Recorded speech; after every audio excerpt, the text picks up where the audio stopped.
अस्सलाम वालेकुम नाज़रीन, मेरा नाम मोहम्मद रज़ा है और आज के इस वीडियो लेक्चर में हम फ्री ऑसिलेशंस और फोर्स्ड ऑसिलेशंस के दरमियान फ़र्क समझेंगे। ऑसिलेशन से क्या मुराद है? ऑसिलेशन और वाइब्रेशन एक ही बात है। जब भी कोई बॉडी अपनी मेन पोजीशन के इर्द गिर्द अपनी हरकत को बार बार दोहराती है तो उसको हम ऑसिलेटरी मोशन कहते हैं या वाइब्रेटरी मोशन कहते हैं।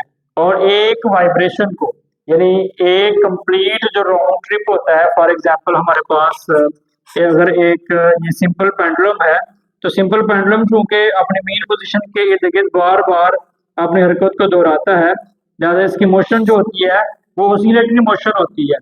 तो जब वो यहाँ से मूव करता हुआ दोबारा इसी पॉइंट पे वापस आता है तो एक वाइब्रेशन कंप्लीट होती है और उस वाइब्रेशन का दूसरा नाम ऑसिलेशन भी है। अब कुछ ऑसिलेशन फ्री ऑसिलेशन होती हैं, कुछ ऑसिलेशंस फोर्स्ड ऑसिलेशंस होती है। हम इनके दरमियान फर्क समझेंगे।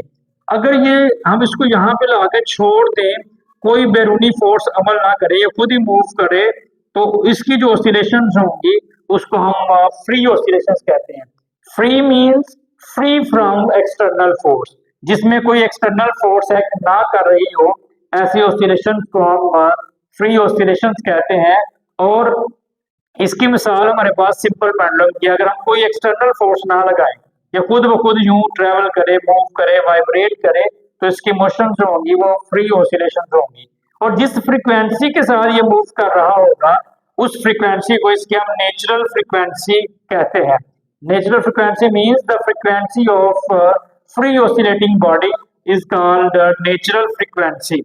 और इसको ऐसा बॉडी जो नेचुरल फ्रीक्वेंसी के साथ मूव कर रहा हो उसको हम हार्मोनिक ऑसिलेटर भी कहते हैं। ये एक दूसरा वर्ड है जो फ्रीली ऑसिलेटिंग बॉडी के लिए इस्तेमाल किया जाता है।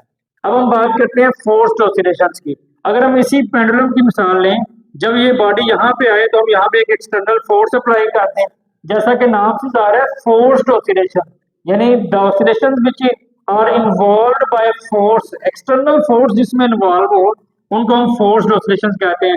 हम हर बार इसके ऊपर अगर फोर्स बाहर से ऐड करें तो इसकी जो ऑसिलेशंस होंगी वो फोर्स्ड ऑसिलेशंस कहलाएंगी।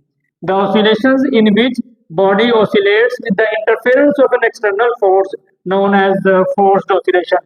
इसकी एक मिसाल ये भी ली जा सकती है, जैसा कि हमारे पास पावर लूम्स हैं या कोई हैवी मशीनरी कहीं पे चल रही हो तो जो फ्लोर होता है फैक्ट्री का वो भी वाइब्रेट कर रहा होता है। अब फ्लोर ऑफ फैक्ट्री जो है इसलिए वाइब्रेट कर रहा होता है क्योंकि उसके ऊपर हैवी मशीनरी चल रही होती है, एक्सटर्नल फोर्स इंटरफेयर कर रही होती है, तो लिहाजा उसकी ऑसिलेशन इंक्रीज हो जाती हैं। तो oscillation of factory floor due to running of heavy machinery are called forced oscillations. और उनकी जो फ्रीक्वेंसी होती है उसको हम ड्राइविंग फ्रीक्वेंसी कहते हैं। और ऐसा बॉडी जो फोर्स्ड ऑसिलेशंस कर रहा होता है उसको ड्रिवन हार्मोनिक ऑसिलेटर का हम नाम देते हैं।